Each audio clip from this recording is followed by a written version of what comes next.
from the All Indiana Podcast Network. The All Indiana Podcast Network. This is the News 8 Daily 8. Now all the latest news. Kylie Conway has all the news you need to know. And more. Please stand by. Now, here's Wish TV's Kylie Conway. I'm Nina Criscolo in for Kylie Conway on Wish TV News 8's Daily 8. We will continue our warm weather trend as clouds and winds pick up over the course of our Wednesday. Spotty showers and isolated storms are possible during the afternoon hours. Chances will increase by the evening commute with light rain lingering into the overnight hours. Highs will be near record numbers once again as we will rise into the upper 70s. Indy's record high for April 7th is 83 degrees. That was set back in 2001. Have an umbrella handy Thursday as rain showers will be on and off throughout the day. Cooler and windy conditions will also be in place along with the rain. Highs will top out in the upper 60s. We look to work in a brief break from the rain for Friday afternoon with a gradual cooling trend into Saturday. Daily chances for rain and storms will be in place through Monday morning. Highs will remain above average through the extended forecast. This morning, the CDC is reporting almost a fifth of adult Americans are fully vaccinated, as some share new concerns about a fourth wave. Right now, more than 63 million people have full protection, or around 19% of the population. The CDC also reports more than 108 million have their first shot. The president is moving up the date for when all U.S. adults will be eligible for vaccines. The deadline was May 1st. Now it is April 19th. He's warning of signs of a fourth wave, saying we're not out of the woods just yet. The virus is spreading because we have too many people who've seen the end in sight, think we're at the finish line already. But let me be deadly earnest with you. We aren't at the finish line. The COVID-19 variant first found in the UK has now been reported in every state. Two new studies indicate the two-shot COVID-19 vaccines offer protection that lasts at least a half year. Pfizer is following the people who are in early trials of its version and reports 91.3% efficacy at preventing infection up to 6 months after the second dose, and 95 to 100% success at warding off severe symptoms. A study published in the New England Journal of Medicine looked at Moderna's vaccine. It reports Moderna 94% efficacy at 6 months after the second dose, and that antibody levels were still robust, indicating the protection is not wearing off yet. Neither study offers a theory about how long the shots will eventually last. Indianapolis leaders are behind a new campaign that hopes to inspire more people of color to get a vaccine. It's the Got My Shot campaign. The hashtag Got My Shot is already gaining traction on Twitter and social media sites. The idea is that when people post about getting their vaccine and explain why they did, it will motivate others to do so as well, especially people of color. That's because minority populations have been disproportionately affected by the pandemic. According to the Got My Shot campaign website, people of color have been 2.6 times more likely to get COVID-19, nearly 5 times more likely to end up in the hospital, and twice as likely to die from it. Yet when we look at vaccination numbers on Indiana's pandemic dashboard, they're not lining up. Black people make up 99.4% of Indiana's population over the age of 16, but Black residents comprise just 5% of those who have been vaccinated. Latino people comprise 6.2% of the state's population and just 2.4% of those who have been vaccinated. Indy leaders say some myths within communities are keeping people away from the shot. First, you'll hear from Danielle Robinson from the Indiana Fever and then Aaron Holiday from the Pacers. Some people believe melanin and black skin will protect you from COVID-19. Truth, the color of your skin does not stop COVID-19. Neither will gargling with salt water or vinegar. Register to get vaccinated and be sure to share it on social media using the hashtag #GotMyShot. I got my shot to protect my friends, my family, and my loved ones. As soon as possible, go get your vaccine so we can get our arenas back to full capacity. You can take part in this effort by posting on social media using hashtag #GotMyShot. Also, GotMyShotCampaign.com is a one-stop shop for facts on the vaccine, how to get an appointment, and more. We have a link to that website on ours as well, WishTV.com. Butler University will open a COVID-19 vaccine clinic to students today. Pfizer shots will be available at Hinkle Fieldhouse today through Friday. The second shots will be administered May 4th through the 6th in the Health and Recreation Complex on campus. Butler says there will be enough doses available for students who want the vaccine. Right now, students are not required to get the shot, but the university could make it a requirement for next school year. And in Gary, a mass vaccination event with 2,000 shots available to give. It's happening at Roosevelt High School. We checked in this morning, and all of the appointments are booked for today. The next available time is tomorrow. Governor Eric Holcomb went to the clinic yesterday. He says it's critical to have the vaccine easily available in minority communities. What this represents about everyone coming together and making sure what we're doing is truly, by definition, equitable. The 8-week clinic runs every day from 9 in the morning until 7 at night.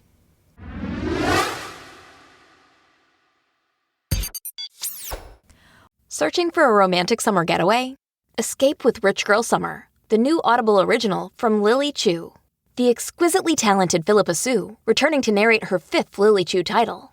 This time, Philippa is joined by her real-life husband, Stephen Pasquale. Set in Toronto's wealthy cottage country, aka the Hamptons of Canada, Rich Girl Summer follows the story of Valerie, a down-on-her-luck event planner posing as a socialite's long-lost daughter, while piecing together the secrets surrounding a mysterious family and falling deeper and deeper in love with the impossibly hard-to-read and infuriatingly handsome family assistant, Nico. Caught between pretending to belong and unexpectedly finding where she truly fits in, Valerie learns her summer is about to get far more complicated than she ever planned. She's in over her head and head over heels. Listen to Rich Girl Summer now on Audible. Go to audible.com/richgirlsummer. While training and determining use of force are central issues this week in the trial of the former police officer accused of killing George Floyd. Camila Bernal reports one expert told the court Derek Chauvin was excessive. Sir, is this an MPD-trained neck restraint? No, sir. Derek Chauvin kneeling on George Floyd's neck was not a trained restraint technique, according to the police department's use of force training coordinator.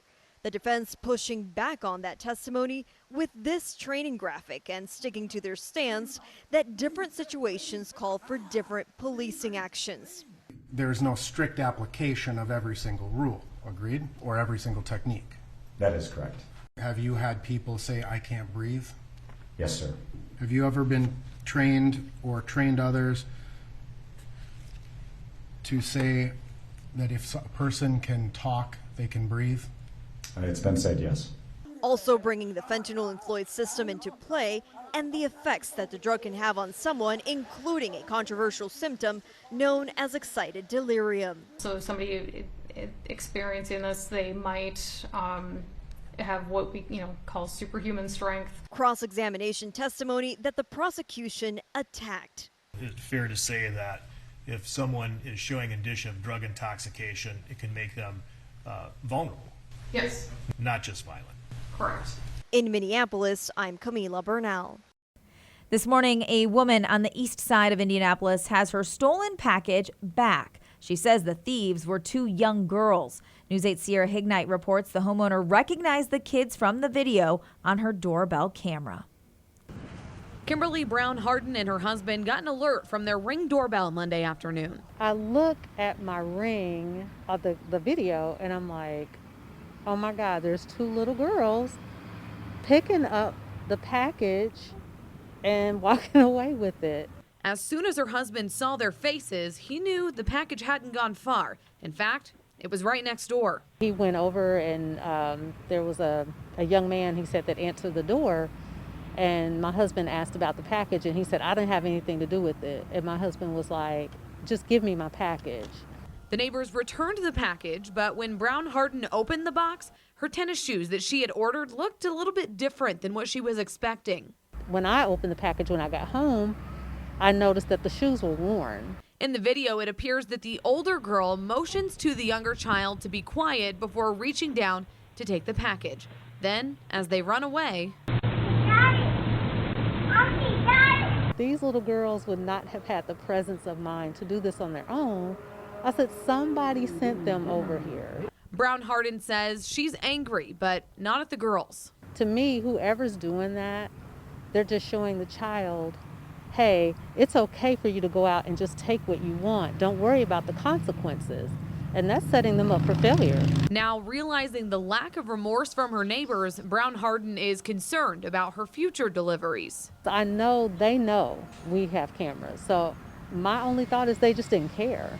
They didn't care if they got caught or not. They didn't care if we saw it or not. I'm Sierra Hignite for Wish TV, wishtv.com, and follow us on Facebook. Kimberly Brown Harden says she didn't call police since the package was returned. She says she will not hesitate to call if it happens again. Major League Baseball's All-Star Game has a new home this year. It is Denver, Colorado. As we've told you, the league pulled the game out of Atlanta because of Georgia's new voting rights law. The law adds new ID requirements, new voting by mail restrictions, and limits the use of ballot drop boxes. Critics of the law say it is suppressing voters. Supporters say it reassures election security.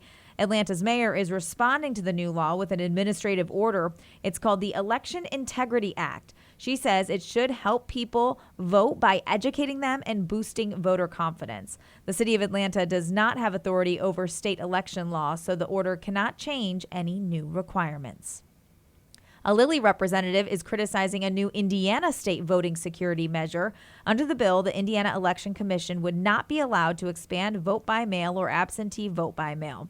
They would not be allowed to change the time, place, or manner of holding an election. Supporters say the proposal would protect elections from fraud, but not everyone sees it that way. Here's Steve Fry from Lilly. As we reviewed this bill, our opinion is that it is a solution in search of a problem.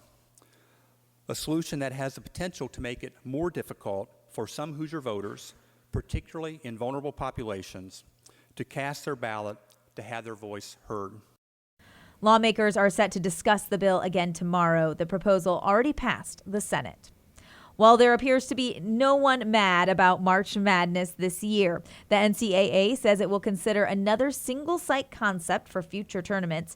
It might just be a part of the tournament, though, a late-round model like we saw from the Elite Eight to the Final Four games. The NCAA says the success of the men's tournament in Indianapolis shows it can be done. Here's NCAA Senior Vice President of Basketball, Dan Gavitt.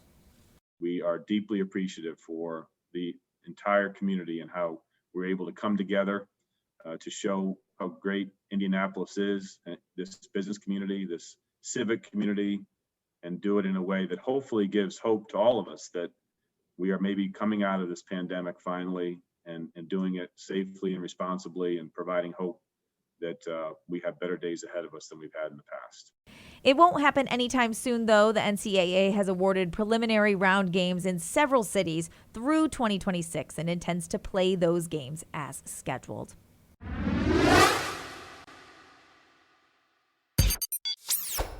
In other business news, Taco Bell is boosting benefits as a labor shortage hampers recovery efforts. Taco Bell announced plans Tuesday to hire 5,000 employees on April 21st at some 2,000 Taco Bells across the country.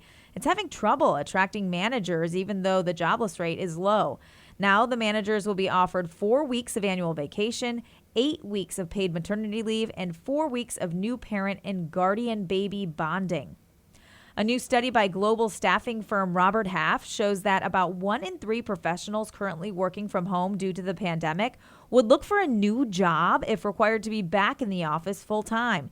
Nearly half of all employees surveyed said they prefer a hybrid work arrangement where they can divide time between the office and another location. Facebook said that massive leak stems from an issue in 2019, which has been fixed. Still, there's no clawing back that data. A third-party website, HaveIBeenPwned.com, made it simple to check by inputting your email. For now, it just checks if your email was among those stolen. Although 533 million Facebook accounts were included in the breach, only 2.5 million of those included emails in the stolen data. JetBlue says it will offer live sports streaming on transatlantic flights. It's also boosting food and other amenities in the overseas travel. Free high-speed Wi-Fi will be available for the entire journey across the Atlantic as well. And in sports, Marco Andretti will be racing to fight hunger this May. Gleaner's Food Bank will be his main sponsor for the Indianapolis 500. The team unveiled the partnership and paint job on Tuesday. It's part of Gleaner's No One Runs on Empty campaign, bringing awareness to food insecurity throughout central Indiana. Here's Marco Andretti. I really am living the dream. I mean, to be able to do what I love to do for a cause that, like this it's just, there's nothing better. So very thankful you guys came on, and I'm definitely on a mission to, make sure nobody runs on empty, but also, bring you guys what you deserve, a Indy 500 victory. We will see the car at full speed tomorrow. Andretti will be part of the 32-car test. Pacers star Miles Turner is hurting after a fantastic play. Early in the third last night against the Bulls, he lands a layup but ends up on the floor with an ankle injury. Turner did not return. Our Charlie Clifford reports X-rays came back with nothing broken. The Pacers lost 113-97. They've been playing without Domantas Sabonis and Malcolm Brogdon. Here's Coach. You get frustrated with things, no doubt. No doubt about it. You want to be better. I want to be better. The guys want to be better. So there's been some guys go down. We haven't used it as an excuse at all. We have guys on this team that can play, guys on this team that I believe in very much. No word yet whether Turner will be able to play at Bankers Life Fieldhouse tonight against the Timberwolves. Well, that's it for today. Once again, I'm Nina Criscolo, in for Kylie Conway with News 8's Daily 8. Check out more podcasts from the All Indiana Podcast Network now at allindianapodcastnetwork.com. allindianapodcastnetwork.com.